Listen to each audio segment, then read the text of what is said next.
Hello everyone. सो ये मेरा पहला यूट्यूब लेसन है जिसमें मैं एक तरीके की डेमो क्लास रिकॉर्ड कर रहा हूँ और मैं आपको ड्राइंग के फंडामेंटल्स और ड्राइंग से रिलेटेड जो भी बेसिक चीज़ें हैं वो आज की क्लास में एक्सप्लेन करने वाला हूँ। एक आपको राइट अप्रोच और माइंडसेट आज की वीडियो में आपको देने वाला हूँ। तो अगर आप बिगनर हैं या फिर आप 10 to 15 या फिर उससे ऊपर की भी एज में हैं तो इस लेसन को आप जरूर देखिएगा। इस लेसन में मैंने बहुत सारी चीज़ें शेयर करी हुई हैं, एक पूरा क्लियर रोड मैप शेयर करा है जिसको आप प्रैक्टिस कर कर अपने ड्राइंग स्किल्स को इम्प्रूव कर सकते हो। तो अगर आपको ये डेमो पसंद आता है तो आप मुझे इस व्हाट्सएप नंबर पर पर्सनल गाइडेंस के लिए मैसेज कर सकते हो और आप अपने वर्क्स मेरे साथ शेयर कर सकते हो जहाँ पर भी मुझे फील होगा कि आपको गाइडेंस की ज़रूरत है या फिर जहाँ पर भी आप एक्यूरेसी ला सकते हो वो सारी चीज़ें मैं आपको पर्सनली गाइड कर दूंगा। एंड आगे अगर आप इस तरीके के और लेसन्स देखना चाहते हैं तो आप इस वीडियो पर कमेंट कर सकते हैं और बता सकते हैं कि आपको किस टाइप की वीडियोस चाहिए या फिर आपको किस चीज़ को प्रैक्टिस करने में या समझने में दिक्कत हो रही है। हम उन सारी चीज़ों पर लेसन्स क्रिएट करेंगे। तो अब आप इस वीडियो को एंजॉय कर सकते हैं।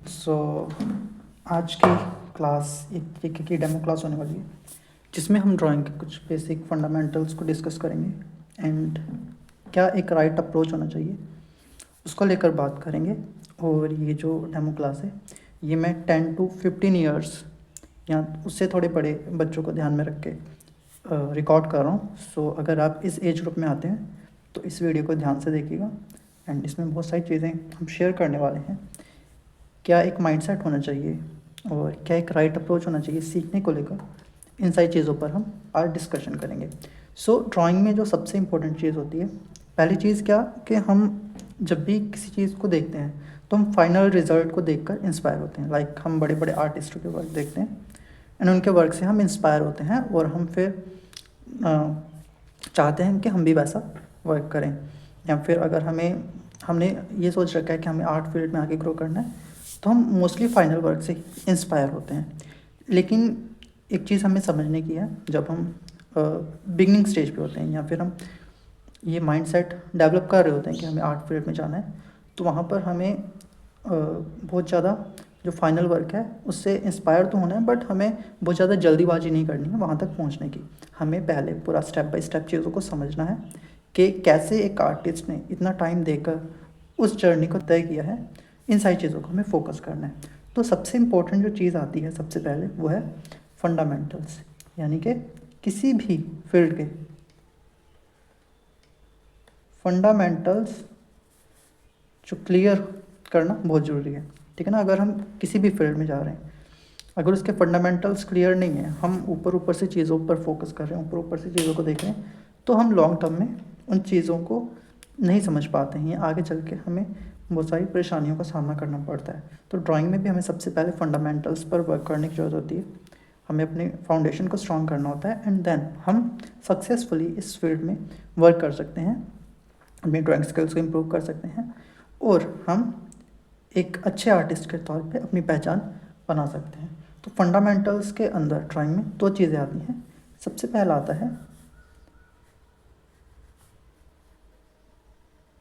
Drawing elements. ठीक है ना। ड्राइंग एलिमेंट्स यानी कि जिससे मिलकर एक ड्राइंग बनती है। और दूसरा जो चीज़ आती है वो आता है principles. Drawing elements and drawing के प्रिंसिपल्स। तो एलिमेंट्स क्या होते हैं? टोटल 7 एलिमेंट्स होते हैं ड्राइंग में। ठीक है ना। तो उसमें सबसे पहला एलिमेंट आता है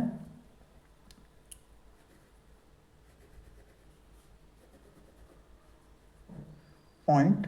ठीक है ना। जिसको हम इस तरीके से समझ सकते हैं, पॉइंट एक डॉट जो होता है उसको पॉइंट कहते हैं।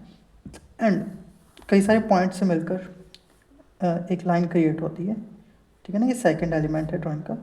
एंड थर्ड एलिमेंट जो है लाइन से मिलकर एक शेप क्रिएट होती है। ठीक है ना। तो शेप क्या है? थर्ड एलिमेंट है। और लाइन जैसे ये हो गई और शेप मान लीजिए ये रेक्टेंगल या स्क्वायर हो गया। एंड थर्ड जो चीज़ आती है वो आता है कलर। कलर में हम जानते हैं अलग अलग तरीके के कलर होते हैं, कुछ प्राइमरी होते हैं, सेकेंडरी होते हैं, टर्शरी होते हैं। ठीक है ना। तो ये अलग अलग कलर हैं। जब हम कलर सेगमेंट को डिटेल में समझेंगे तब हम इन सारी चीज़ों में अच्छे से घुसेंगे और इसको डिस्कस करेंगे। उसके बाद नेक्स्ट चीज़ जो आती है वो है वैल्यू। वैल्यू वैसे कलर से पहले आती है, यानी कि कोई चीज़ कितनी डार्क है एंड कितनी लाइट है, ठीक है ना, उसको हम वैल्यू बोलते हैं। मान लीजिए ये मेरे पास 3 स्केल्स हैं, ठीक है ना, तो इसमें जैसे ये डार्क है, ये थोड़ा लाइट है और ये सबसे लाइट है, तो इसको हम वैल्यू बोलते हैं, यानी कोई चीज़ कितनी डार्क है और कितनी लाइट है। तो ये हो गया हमारा 5th एलिमेंट। अब 6th एलिमेंट आता है स्पेस, यानी कि पेपर के अंदर जो जगह है जिसमें हम कुछ भी ड्रॉ करते हैं। मान लीजिए हमने एक मैंगो ड्रॉ किया, तो ये हमने एक स्पेस का यूज़ करते हुए मैंगो को ड्रॉ किया, ठीक है ना। तो ये क्या होता है, स्पेस होता है जिस जगह पर हम कुछ भी बनाते हैं। जैसे मैं अब लिख रहा हूँ, तो ये जिस जगह पर मैं लिख रहा हूँ ये स्पेस है। एंड इसका यूज़ करना, स्पेस का सही तरीके से यूज़ करना बहुत ज़्यादा इंपॉर्टेंट है। अगर हम स्पेस का सही तरीके से यूज़ नहीं करते हैं तो हमें कई सारी प्रॉब्लम्स आ सकती हैं, हमारी कंपोजिशन अच्छी नहीं लगेगी, हम एक फोकल पॉइंट नहीं क्रिएट कर पाएंगे अपने आर्टवर्क में। सो बहुत सारी चीज़ों के लिए स्पेस का यूज़ होता है। और स्पेस हमारे लिए जैसे एक परफॉर्मर के लिए, मान लो कोई डांसर है तो उसके लिए स्टेज मैटर करता है। अगर वो स्टेज का सही तरीके से यूज़ नहीं करना जानता है तो उसकी परफॉर्मेंस कितनी भी अच्छी हो, वो ऑडियंस का ध्यान नहीं अट्रैक्ट कर पाएगा। वैसे ही एक आर्टिस्ट के लिए जो उसका सरफेस एरिया होता है, जो स्पेस होता है, वो बहुत इंपॉर्टेंट होता है। तो अगर आर्टिस्ट उस स्पेस का सही तरीके से यूज़ नहीं करता है तो वो जो भी व्यूअर्स हैं उसके आर्ट वर्क को देखने वाले हैं उनको अट्रैक्ट नहीं कर पाएगा। तो हमारे लिए जो स्पेस होता है वो एक स्टेज की तरह होता है, ठीक है ना। एंड जो 7th चीज़ है वो है टेक्सचर, यानी कि किसी भी चीज़ का फील। हम किसी भी चीज़ को टच करके बता सकते हैं कि कोई भी चीज़ कैसी है। जैसे कॉटन को टच करते हैं तो उससे हमें फील आता है सॉफ्टनेस का, ठीक है ना। वहीं हम एक रॉक को या पत्थर को टच करते हैं तो हमें उससे हार्श फील होता है, हमें लगता है उसको टच करके कि ये एक हार्ड चीज़ है। तो टेक्सचर मतलब कोई भी चीज़ हम अगर ड्रॉ कर रहे हैं, मान लो हम कॉटन ड्रॉ कर रहे हैं पेपर पे, तो वो हार्श नहीं लगनी चाहिए, वो सॉफ्ट लगनी चाहिए, देख के उसको समझ आ जाना चाहिए। या फिर हम क्लोथ्स बना रहे हैं तो वो देख के ऐसे सॉफ्ट लगने चाहिए। या फिर हम हेयर्स बना रहे हैं तो वैसे सिल्की और स्मूथ हमें फील देने चाहिए। तो ये होता है टेक्सचर, ठीक है ना। तो ये 7 एलिमेंट होते हैं ड्राइंग में: point, line, shape, colour, value, space and texture. इन्हीं 7 एलिमेंट्स का यूज़ करके हम एक आर्टवर्क को तैयार करते हैं। वो प्रिंसिपल्स में बहुत सारी चीज़ें आती हैं, लेकिन हमें सिर्फ जो मोस्ट इम्पोर्टेंट चीज़ है शुरुआत में वो होता है प्रपोर्शंस, ठीक है ना।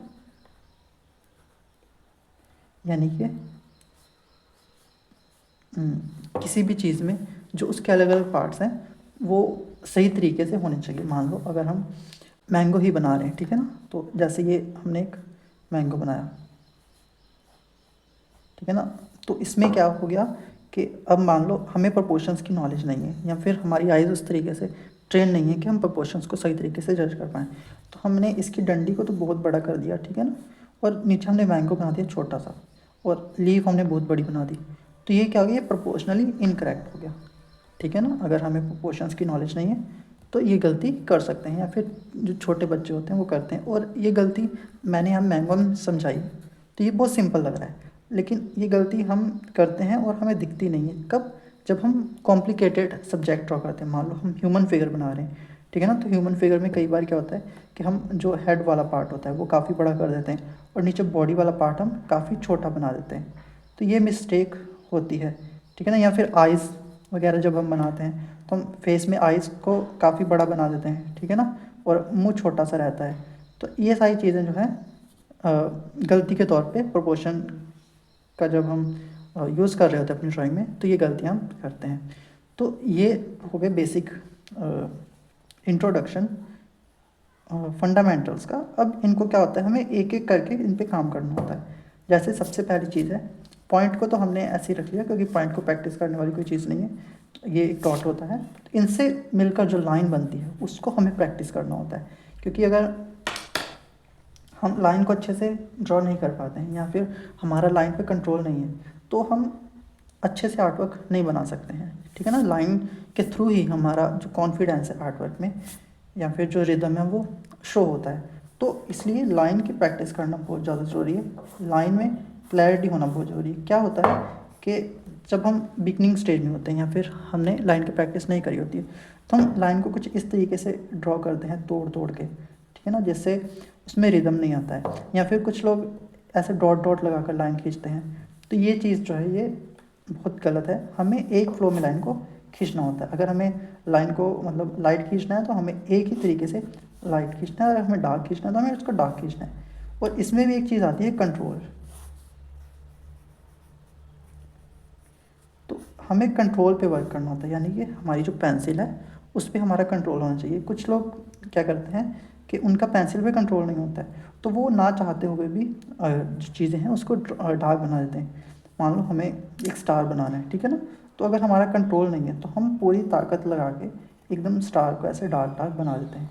तो ये चीज़ क्या है, ये गलत हो जाती है। मान लो हमारा स्टार गलत हो गया और हम इसको इरेज कर रहे हैं तो वो इरेज ही नहीं होता है, ठीक है ना, उसके मार्क जो है वो हमारे पेपर पे दिखते रहते हैं। तो ये चीज़ से बचने के लिए हमें क्या है, अपने टूल पे कंट्रोल डेवलप करना होता है, ठीक है ना। यानी कि अगर हम चाहें तो हम लाइन को लाइट ड्रॉ कर पाएँ, और अगर हम चाहें तो लाइन को हम डार्क ड्रॉ कर पाएँ।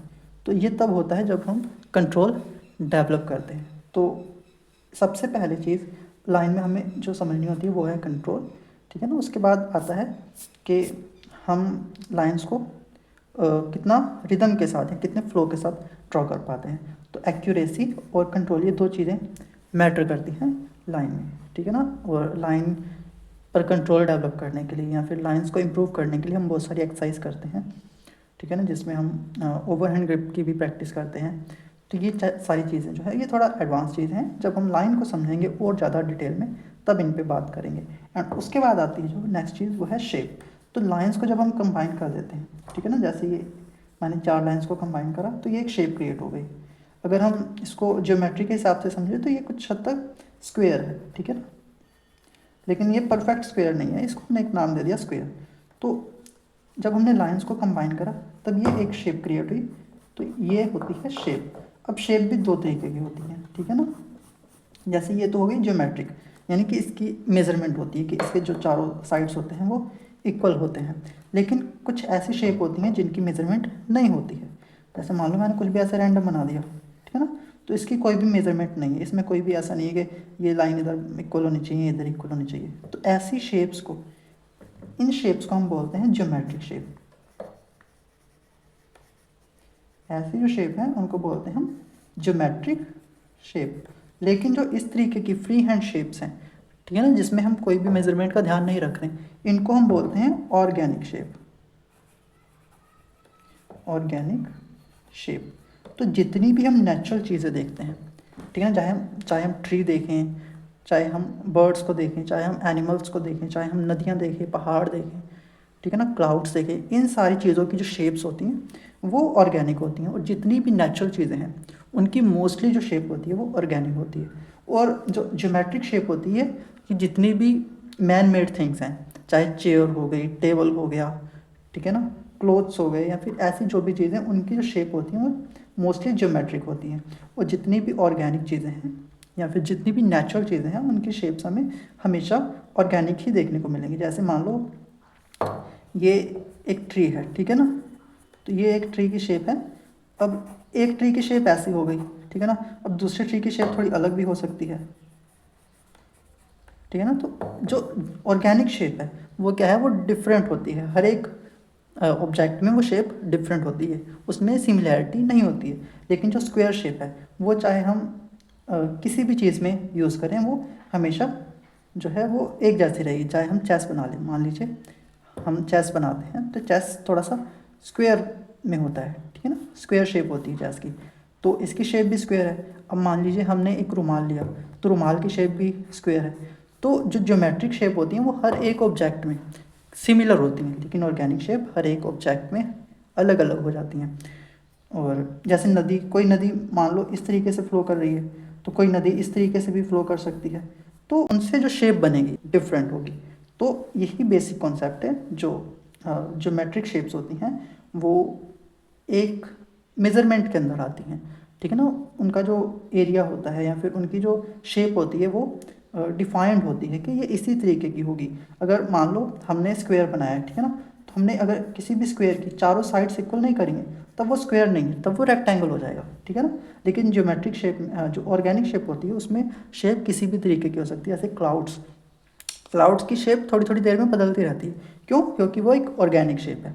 तो हम किसी एक ही तरीके की शेप को प्रैक्टिस नहीं कर सकते हैं ऑर्गेनिक शेप में। ऑर्गेनिक शेप में शेप्स जो होती हैं वो फ्रीली मूव करती हैं, वो उनका जो उनसे जो शेप बनती है वो फ्री होती है, वो किसी चीज़ में बंधी हुई नहीं होती, ठीक है ना। तो ये हो गया शेप के बारे में। उसके बाद आता है कलर। सो कलर में मोस्टली हम पहले प्राइमरी कलर और सेकेंडरी कलर को समझते हैं।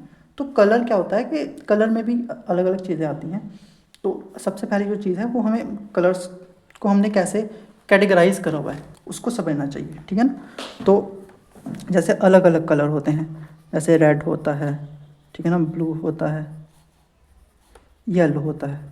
तो ये जो 3 कलर हैं ये बेसिकली प्राइमरी कलर होते हैं।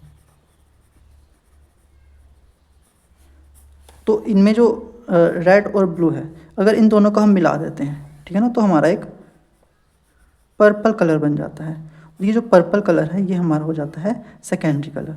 या फिर हम ब्लू और येलो को मिला देते हैं तब हमारा ग्रीन कलर बन जाता है, ठीक है ना। तो ग्रीन भी हमारा क्या हो जाता है, सेकेंडरी कलर। और जब हम येलो एंड रेड को मिला देते हैं तब हमारा ऑरेंज कलर बन जाता है। तो ये जो ऑरेंज है ये भी हमारा सेकेंडरी कलर है। यानी कि जो प्राइमरी कलर्स हैं उनको एक दूसरे में मिलाकर जो कलर्स तैयार होते हैं उनको हम सेकेंडरी कलर बोलते हैं। और सेकेंडरी कलर के अलावा जब हम सेकेंडरी कलर्स को और प्राइमरी कलर्स को मिलाकर जो कलर तैयार करते हैं तब 6 शेड्स और बनती हैं जिनको हम टर्शरी कलर कहते हैं। वो भी हम थोड़ा जब डिटेल में जाते हैं तब समझते हैं। और कलर में एक चीज़ और होती है, वार्म कलर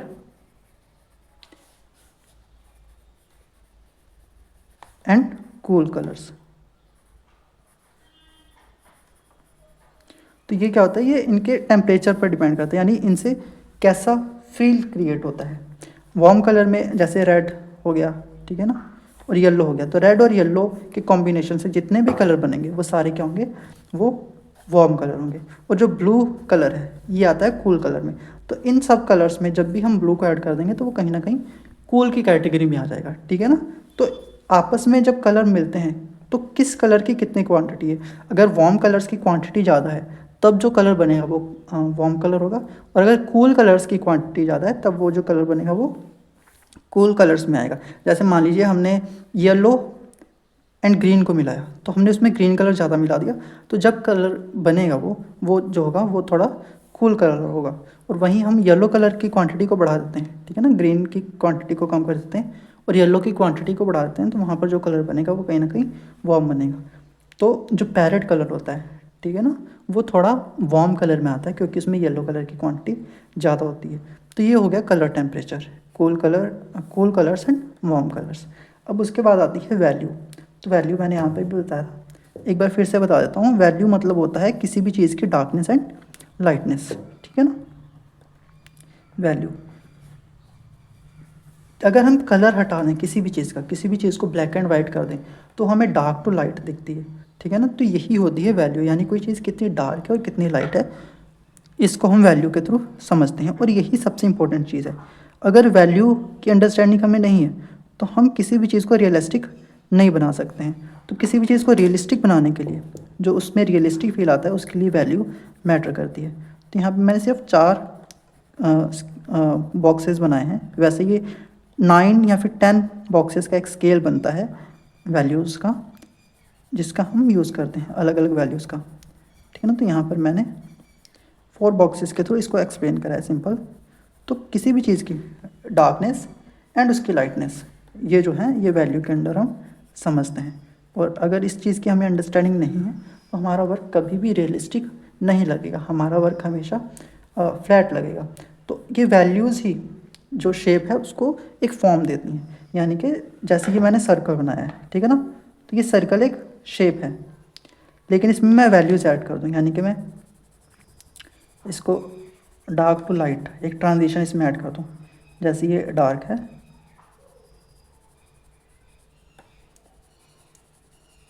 ये थोड़ा लाइट है,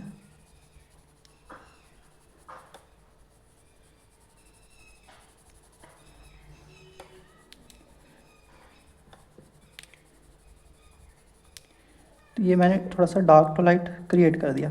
तब ये सर्कल नहीं रह जाएगा, तब ये बन जाएगा स्फेयर, ठीक है ना। तो जब हम उसमें वैल्यूज़ ऐड कर देते हैं या हम 3Dनेस उसमें ऐड कर देते हैं तब जो भी शेप होती है वो क्या है, फॉर्म बन जाती है। यानी कि अगर हम यही चीज़ हम स्क्वायर में करेंगे, ठीक है ना, तब वो स्क्वायर क्या बन जाएगा, तब वो स्क्वायर बन जाएगा क्यूब। वही चीज़ अगर हम रेक्टेंगल में करेंगे, ठीक है ना, तो वही रेक्टेंगल क्या बन जाएगा, क्यूबॉइड बन जाएगा। और यही चीज़ अगर हम ट्रायंगल में कर देंगे तो वही ट्रायंगल हमारा क्या बन जाएगा, कोन बन जाएगा। और यही चीज़ जब हमने सर्कल में करी तो ये सर्कल हमारा स्फेयर बन गया, ठीक है ना। तो अलग अलग शेप्स में जब हम वैल्यूज़ को ऐड कर देते हैं तब वो एक 3D फॉर्म ले लेता है। हालांकि पेपर में वो 2D ही होता है, लेकिन देखने में वो 3D लगता है। तो उससे वो क्या बन जाता है, वो वो शेप से फॉर्म में आ जाता है, ठीक है ना, उसमें फॉर्म क्रिएट हो जाती है। अब जैसे हम इसको हमने फॉर्म के उसमें बनाया तो इसमें एक शेडो भी क्रिएट हो जाएगी, ठीक है ना। जो भी शेप्स होती हैं वो 2 डायमेंशनल होती हैं, यानी उसको हम 2 डायमेंशन में मेज़र करते हैं, यानी कि उसकी हम लेंथ और उसकी हम विड्थ को मेज़र करते हैं। लेकिन जो भी 3D शेप्स होती हैं, फॉर्म्स होती हैं, उसको हम 3 डायमेंशंस में मेज़र करते हैं। उसकी हम लेंथ, विड्थ और हाइट देखते हैं। जैसे ये शॉर्पनर है, ठीक है ना, तो इसमें लेंथ भी है, इसमें विड्थ भी है और इसमें हाइट भी ऐड हो जाती है, ठीक है ना। तो ये हो गई हमारी एक 3D शेप।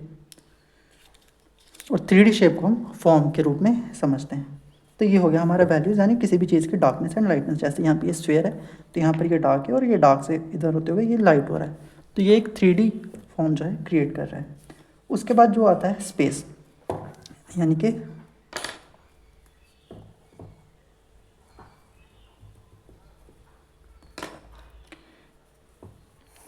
एक दिए हुए जगह में, जैसे ये मान लीजिए मुझे एक एरिया मिला हुआ है, शीट मिली हुई है मान लीजिए ड्राइंग करने के लिए, ठीक है ना।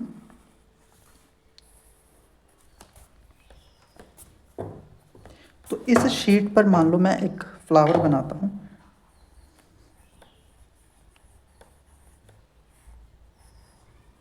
तो इस फ्लावर को जो मैंने बनाया, ठीक है ना, तो मैंने इस पेपर का कुछ हिस्सा यूज़ करा, कुछ स्पेस मैंने यूज़ करा है और कुछ स्पेस मैंने छोड़ दिया है। तो स्पेस को बेसिकली हम 2 पार्ट्स में डिवाइड करते हैं। एक होता है पॉजिटिव स्पेस और एक होता है नेगेटिव स्पेस। मान लो ये मैंने फ्लावर बनाया है, तो ये जो हिस्सा है, ठीक है ना, ये मैंने यूज़ करा है और बाकी ये जो हिस्सा है ये मैंने खाली छोड़ दिया है।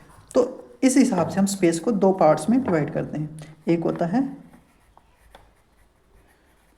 पॉजिटिव स्पेस और एक होता है नेगेटिव स्पेस। यानी कि जो पेपर का पार्ट मैंने यूज़ करा है या जिस पार्ट पे मैंने फ्लावर को बनाया है वो हमारा आ जाएगा पॉजिटिव स्पेस में, और जिस पेपर के हिस्से को मैंने यूज़ नहीं करा है, खाली छोड़ दिया है, वो हमारा जो पार्ट है वो आ जाता है नेगेटिव स्पेस में। तो स्पेस को हम क्या है 2 पार्ट्स में डिवाइड कर सकते हैं, positive space and negative space. उसके बाद जो नेक्स्ट चीज़ आती है वो आता है टेक्सचर, यानी कोई भी चीज़ सॉफ्ट है या हार्ड है, इसको समझते हैं हम टेक्सचर के थ्रू। मान लीजिए हम एक लकड़ी का मान लीजिए क्रिएट करते हैं, मतलब लकड़ी क्रिएट करते हैं, तो लकड़ी का जो टेक्सचर होगा वो कहीं ना कहीं रफ़ होगा, ठीक है ना, थोड़ा रफ़ होगा। तो हम वो फील क्रिएट करेंगे अपनी ड्राइंग में। लेकिन वहीं हम मान लीजिए क्लाउड बनाते हैं,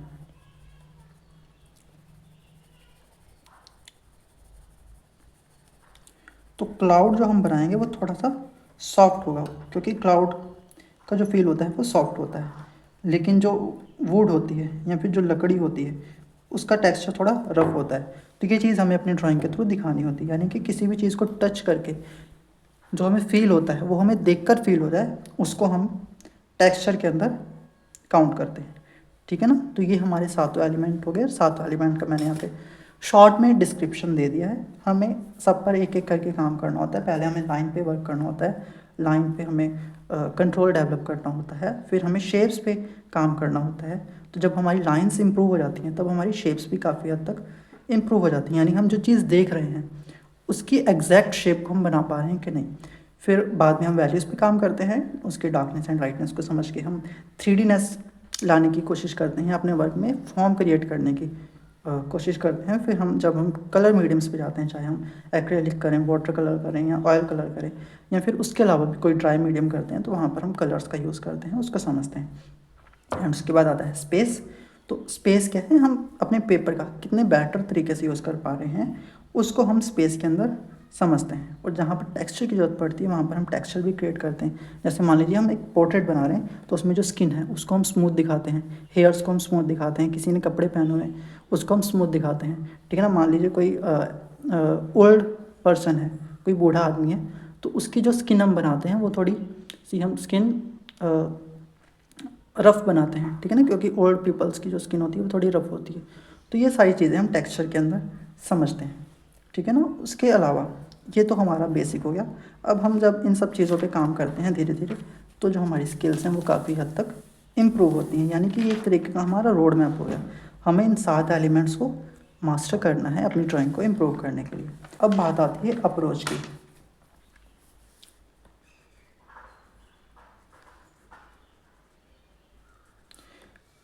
अप्रोच यानी कि वे ऑफ ड्राइंग, हम किस तरीके से ड्रॉ करते हैं, ठीक है ना, ये बहुत इंपॉर्टेंट है।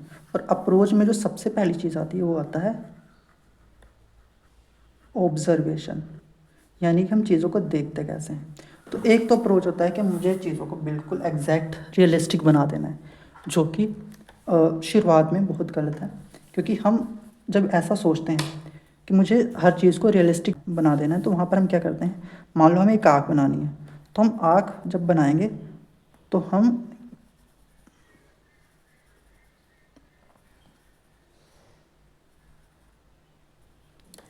एक एक चीज़ को हम कॉपी करने की कोशिश करते हैं, ठीक है ना। जैसे आँख हमें बनानी है तो हम आँख में हाईलाइट क्रिएट करेंगे, ठीक है ना। हम उसमें एक एक जो बाल है, आई लैशेज हैं, ठीक है ना, हम उसको बनाने की कोशिश करते हैं। तो इस चक्कर में मान लो आँख तो थोड़ी आसान होती है, लेकिन यही चीज़ जब हम कॉम्प्लिकेटेड चीज़ों के साथ ट्राई करते हैं, एक बिल्डिंग है, ठीक है ना, उसमें छोटी छोटी खिड़कियाँ हैं, हम एक एक खिड़की को बनाने की कोशिश कर रहे हैं, खिड़की के अंदर कुछ रखा है उसको हम बनाने की कोशिश कर रहे हैं, तो उसकी वजह से हमारी जो ओवरऑल ड्राइंग जो बनती है वो कहीं ना कहीं डिसबैलेंस हो जाती है। यानी कि उसमें गड़बड़ हो जाता है, ठीक है ना, जब हम चीज़ों को बहुत ज़्यादा डिटेल में बनाने की कोशिश करते हैं। तो इसलिए जब भी हमें अप्रोच यूज़ करना है वो हमें सिंपल अप्रोच रखना है, यानी कि हमें चीज़ों को सिंपल करके ड्रॉ करना है, ठीक है ना। मान लो हमें एक पियर बनाना है तो हम पियर को पहले हम सिंपल देखने की कोशिश करेंगे।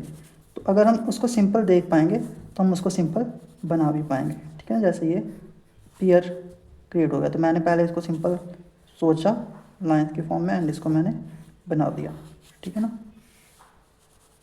तो ये मेरा इस तरीके से पियर बन जाएगा। अब मुझे आई भी अगर बनानी होती है तो मैं इसको सिंपल वे में सोचता हूँ, ठीक है ना। जैसे ये मैंने 3 लाइन्स बनाई एंड फिर नीचे मैंने 2 लाइन बना दी, तो ये एक बेसिक सी शेप क्रिएट हो गई। और इसी को जब मैं थोड़ा इसमें कर्व वगैरह ऐड कर दूंगा तो ये एक आई की शेप ले लेगा, ठीक है ना।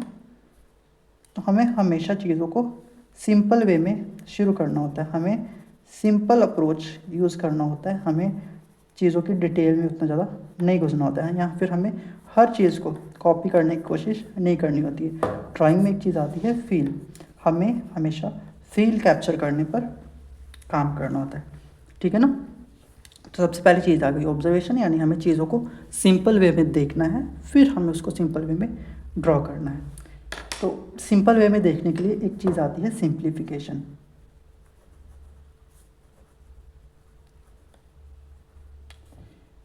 उस सिंप्लीफिकेशन में क्या होता है, हम हर चीज़ को सिंपल करके देखते हैं, ठीक है ना। अगर हम इस चीज़ को मास्टर कर लेते हैं तो हमारे लिए किसी भी ड्राइंग को बनाना मुश्किल नहीं होता है। जैसे कुछ लोग क्या करते हैं, उन्हें पोर्ट्रेट बनाना होता है, ठीक है ना। कुछ लोग को क्या करना होता है, स्टिल लाइफ बनानी होती है। कुछ लोग बनाना चाहते हैं लैंडस्केप, कुछ लोग बनाना चाहते हैं फ्लोरल, ठीक है। कुछ लोग बनाना चाहते हैं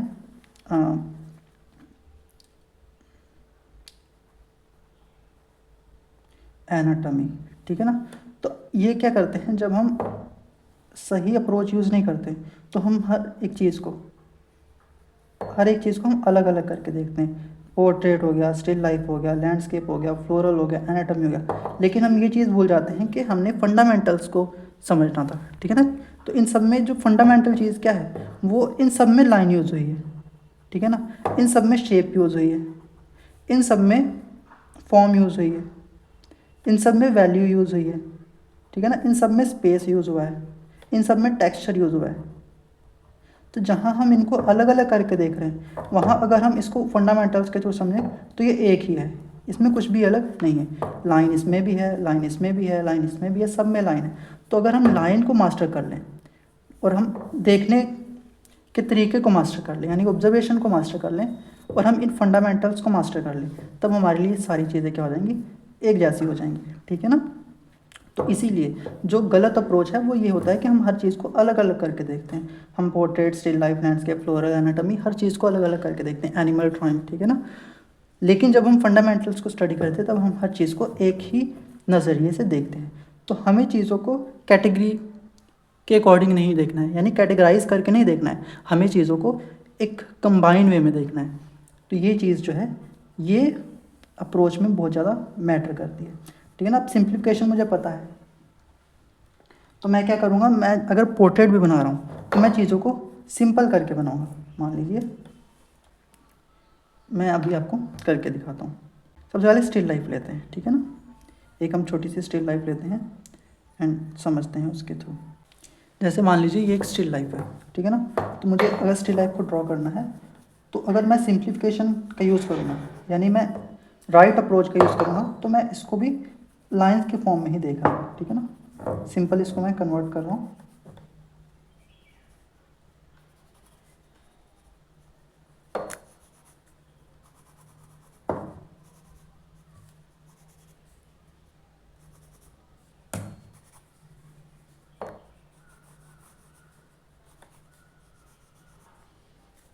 मैं यहाँ पे पूरी स्टिल लाइफ नहीं ड्रॉ करूँगा, मैं सिर्फ एक बेसिक स्ट्रक्चर क्रिएट करके आपको समझाऊंगा।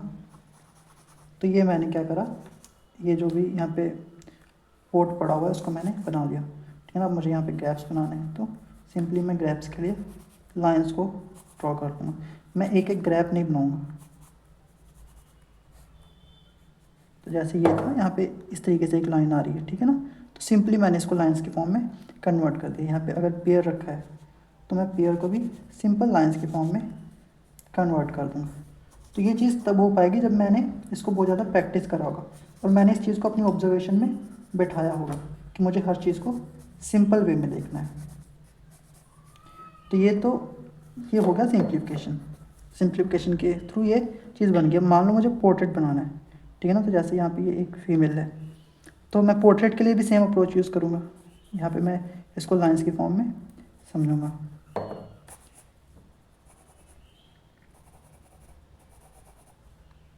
मेरे लिए यहाँ पर भी आँखें नहीं है, कहीं पर भी नाक नहीं है, लिप्स नहीं है। मेरे लिए यहाँ पर सिर्फ लाइन्स है। ये मैं हेयर नहीं ड्रॉ कर रहा हूँ, ये मैं सिर्फ लाइन्स ड्रॉ कर रहा हूँ। तो राइट अप्रोच बहुत ज़्यादा मैटर करता है।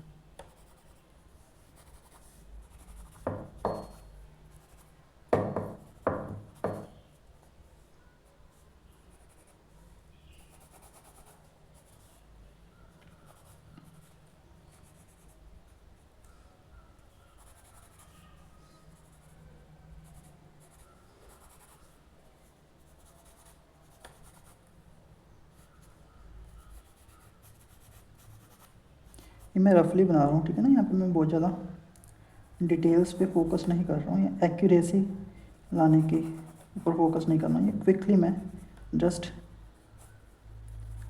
मार्क कर रहा हूँ, ठीक है ना। तो ये यहाँ पे नोज़ के लिए मैंने एक लाइन कर दी।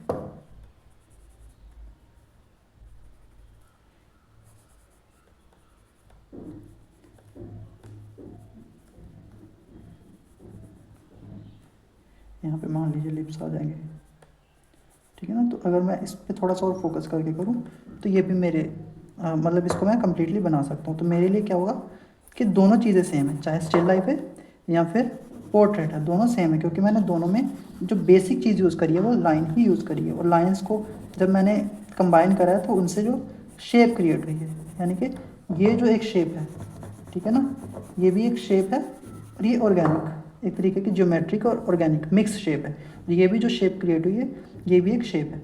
तो अगर इस पूरे को मैं समझूं तो ये एक शेप है, और इस पूरे को मैं समझूं तो ये एक शेप है। लेकिन अगर हम कैटेगराइज करके इसको देखें तो इसको हम बोलेंगे कि ये जो है ये हेयर है, और अगर इसको कैटेगराइज करके बोलेंगे तो हम बोलेंगे स्टिल लाइफ का अपर वाला पार्ट है, ठीक है ना, जो भी इसको बोलते होंगे टेक्निकल वे में।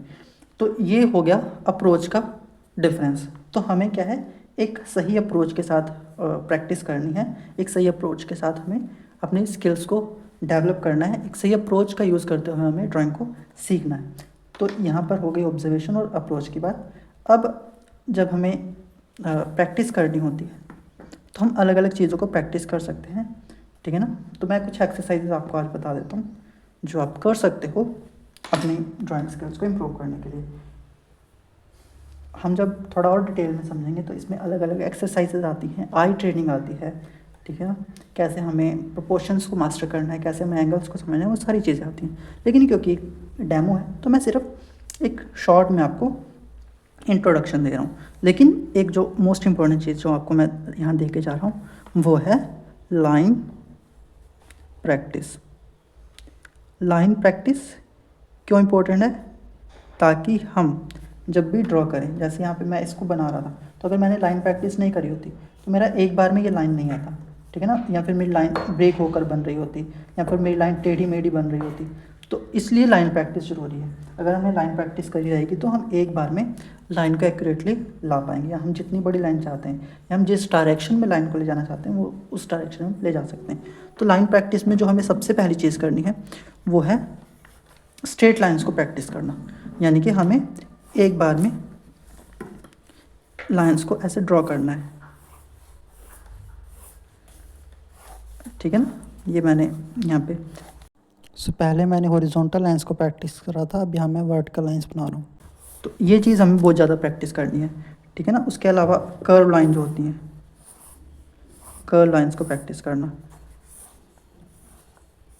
कर्व लाइन में भी अलग अलग तरीके की लाइंस आती है, जैसे ये सी कर्व था, एस कर्व हो गया, तो ये हमारी लाइन प्रैक्टिस के अंडर आता है, ठीक है ना। उसके अलावा शेप्स को प्रैक्टिस करना, जैसे सर्कल हो गया,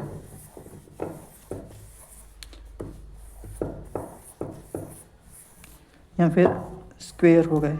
तो जब हम लाइन प्रैक्टिस करते हैं तो हम स्क्वायर भी बना लेते हैं, क्योंकि स्क्वायर भी जो है वो बॉक्स जो है वो लाइंस का यूज़ करके ही बनता है। या फिर अलग अलग और शेप्स, जैसे ट्रायंगल हो गया, तो ट्रायंगल भी क्या है, शेप का यूज़ करके लाइन का यूज़ करके ही बनता है, ठीक है ना।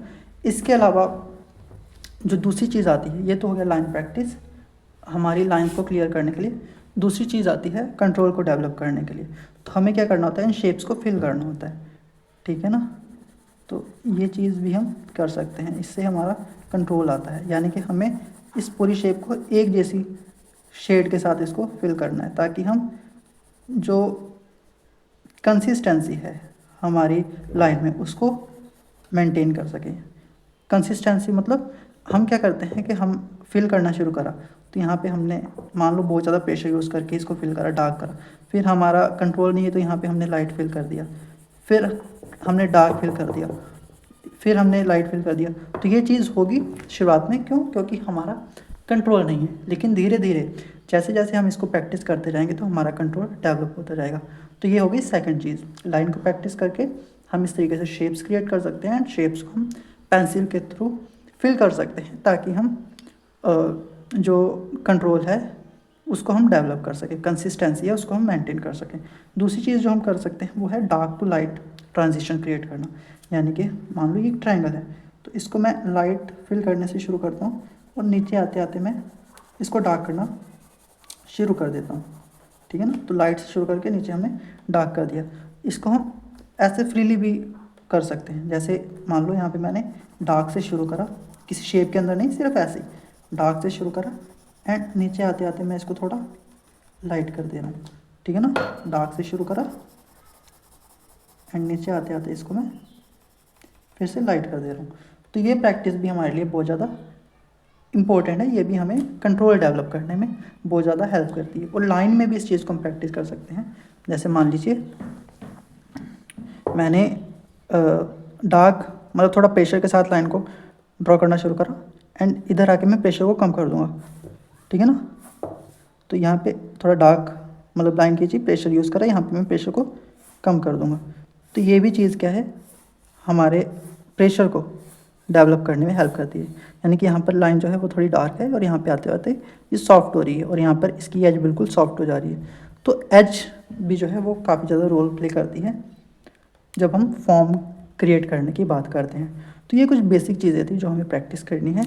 इस पर हम और भी डिटेल्ड लेसन डिज़ाइन कर सकते हैं। अगर आप आगे कंटिन्यू करना चाहेंगे व्हाट्सएप पे मैसेज कर सकते हैं। मैं यहाँ पे अपना नंबर ड्रॉप कर रहा हूँ। सो मेरा व्हाट्सएप नंबर है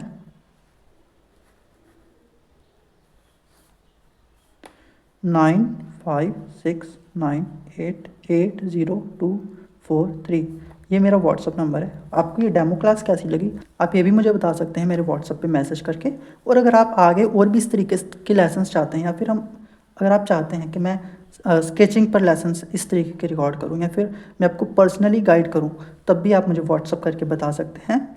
मैं आपके लिए जितना भी पॉसिबल हो सकेगा कोशिश करूँगा आपको हेल्प कर सकूँ। और जहाँ तक कोशिश करूँगा मैं ये सारी चीज़ आपको फ्री में प्रोवाइड करा सकूँ। और अगर कोई पेड क्लासेस भी ज्वाइन करना चाहता है तो हम फिर उसके अप्रोच के हिसाब से, यानी कि वो क्या सीखना चाहता है या फिर वो किस चीज़ को मास्टर करना चाहता है, उसके हिसाब से हम उसके लिए पर्सनल क्लासेस भी डिज़ाइन कर सकते हैं। तो ये था आज का डेमो। आई होप आपको चीज़ें क्लियर हुई होंगी।